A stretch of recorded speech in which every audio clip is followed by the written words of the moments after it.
From CBS News Bay Area, this is the Morning Edition. Thank you so much for joining us this morning. We finally made it to the first day of November. Let's get it started.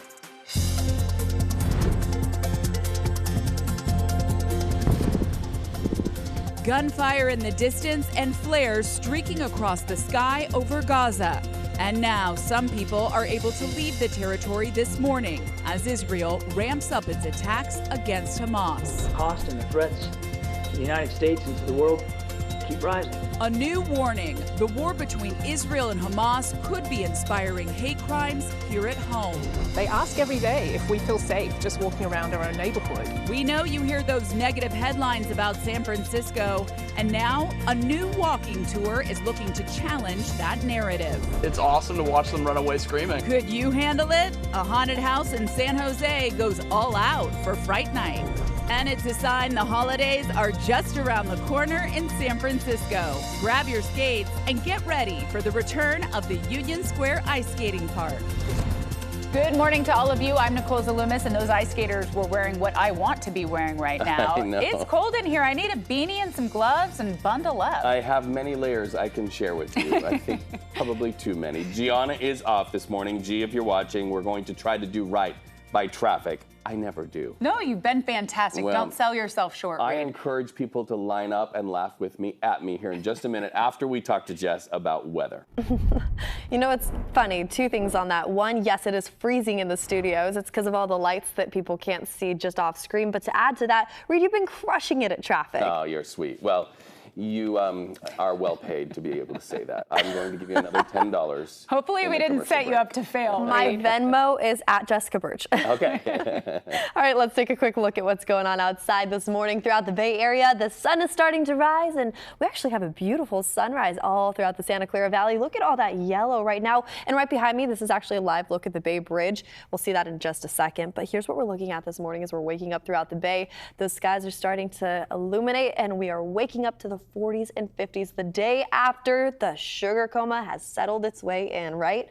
November 1st, and it's starting to feel a little bit warmer within the next couple hours. We're still sitting in the 50s near San Francisco and over in Oakland, but daytime highs today, we're actually going to be topping off in the 70s with clear skies today. That puts us about 5 to 10 degrees above average, and it doesn't even necessarily feel fall-like despite the fact that we are enjoying the first day of November. So clear skies over the Golden Gate Bridge, a little bit of an offshore flow this morning. The winds are light though, so not that big of a concern. High pressure is the reason why we've been seeing these sunny skies and warm temperatures, but heading into this weekend, it's going to get replaced with low pressure moving its way in from offshore, and that's going to bring in a chance of showers right around the corner. This actually happens as we head into Saturday and Sunday's forecast, so cool conditions heading into this weekend with that frontal system moving its way in. It's a cold front that'll bring in showers, 60s in the forecast for us, and okay, it doesn't bring in daylight savings time, but add that to the factor, it's going to really feel like fall right around the corner as we head into this weekend. We'll have more on that in a bit, but for now, over to you. All right, let's do some traffic now. Line up, everybody. You can giggle. I am not G, but I'm going to try. Good morning to our commuters out there.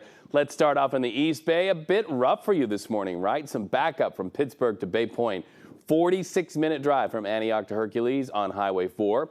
Let's jump over to the Altamont Pass super commuters. Still a bit rough for you as well. Nothing too out of the norm, though. 44-minute drive headed westbound 580 into the city. Maybe a good book on tape, right? And a live look at the Bay Bridge now. They were able to clear out the crash that was on the upper deck from earlier. However, now there's a crash near the exit ramp near Treasure Island. In fact, you might see a bit more backup there. 16-minute drive from the Maze to 101. Let's take a look at this morning's top stories. Fighting has intensified in the West Bank as Israel says it killed around 50 Hamas militants, including a top commander, in a strike that targeted a Gazan refugee camp. Hamas says the strike also killed dozens of civilians. Palestinian border officials say more than 80 wounded Gazans are expected to cross into Egypt for medical treatment today. And good news for families of those taken hostage. A spokesperson for Hamas said they'll begin to release foreign hostages in the coming days, although Israel says there's no hostage deal in sight. Meanwhile, we're learning the U.S. is sending 300 more troops to the Middle East, not into Israel, but to help with things like communications, explosive disposals, and other support. The owner of a Jewish-owned Smitten ice cream shop says an act of vandalism at her flagship San Francisco Mission store is being investigated as a hate crime. Vandals smashed store windows and spray painted Free Palestine on the popular Bay Area ice cream chain last week.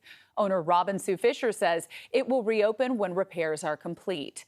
As for the hate crime allegation, we reached out to police to ask about that, but didn't hear back. So far, no arrests. At Cornell University, days after social media posts threatened violence against Jewish students, federal authorities have now made an arrest. And in Illinois, a young Muslim boy was killed in an apparent hate crime after a protest escalated into intimidation. Government officials say these are just a few of many crimes against both the Jewish and Muslim communities, perpetuated by the Israel-Hamas war. FBI Director Christopher Wray says these levels of threats have not been seen since the emergence of ISIS. And starting today, face masks will be required in hospitals and skilled nursing facilities in Alameda, Contra Costa, Marin, Sonoma, and San Mateo counties. The CDC says all of California is in that low-risk tier for COVID, but county health officials say these mandates are a precaution to protect patients from flu, COVID, and RSV. They're in place through the flu season. Live in San Francisco now, where we know our community grapples with the headlines that paint San Francisco in a bad light. But this morning, we once again find people working for a Bay Area bounce back as we start to see the sunrise on the horizon. This is all about something called the Great Aussie Walkabout, because did you know Sydney, Australia is San Francisco's sister city? And that's why members of our local Australian American Chamber of Commerce want us all to take a more balanced look at this city. It's really advocacy for San Francisco from people who didn't come originally from San Francisco. And Sean Chitness is live this morning as they get ready to lace up their shoes to showcase why so many people leave their hearts in San Francisco. Hey Reed, good morning. Yeah, this is going to happen in the afternoon right around this area by Civic Center and the mid-market neighborhoods. And it really emphasizes that while we have seen other walking tours before trying to push that positive image of the city, the fact that an international organization needs to do it because those negative headlines have traveled around the world is just the current situation we're facing here in the city. And so they want to show that both natives and people who have moved here recently enjoy both living and working here.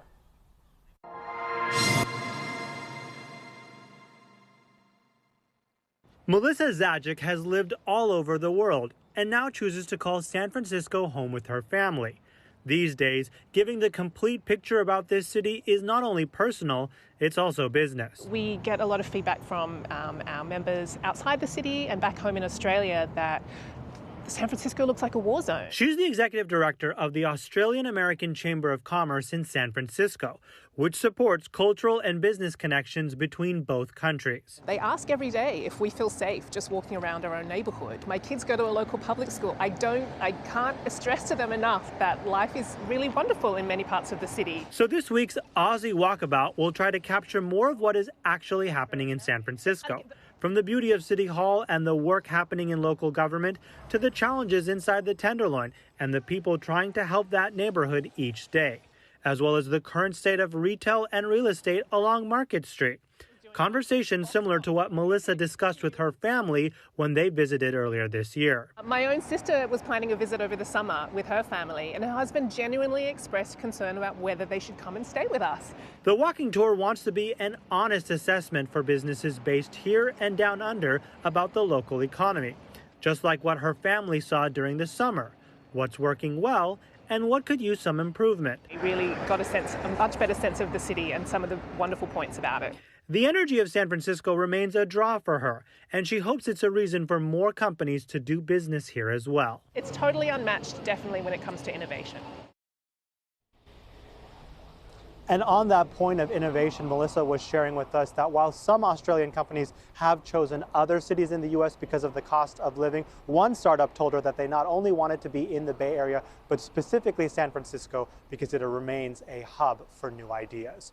Reed, back to you. Evangelizing the magic of San Francisco to the world, and really it's timely because we know thousands of people will be coming in for APEC. Our news team has a huge coverage plan for the visitors who will be coming in, and really it's all about painting a positive story for our visitors as well, Sean. Yeah, that's right. And it's great to know that there are international organizations like this chamber, and they work together all the time, sharing ideas on how they can improve that image. And of course, APEC will be a major moment for them. This particular chamber will be partnering with other organizations to have an Australia House, kind of like what we see at the Olympics, so they can continue to share the stories of what's happening here and bridge those connections between these two countries. Reed? Sean Chitness, we're glad you're a part of our morning story. Another bright light in San Francisco. Good morning to you, and thank you for your report.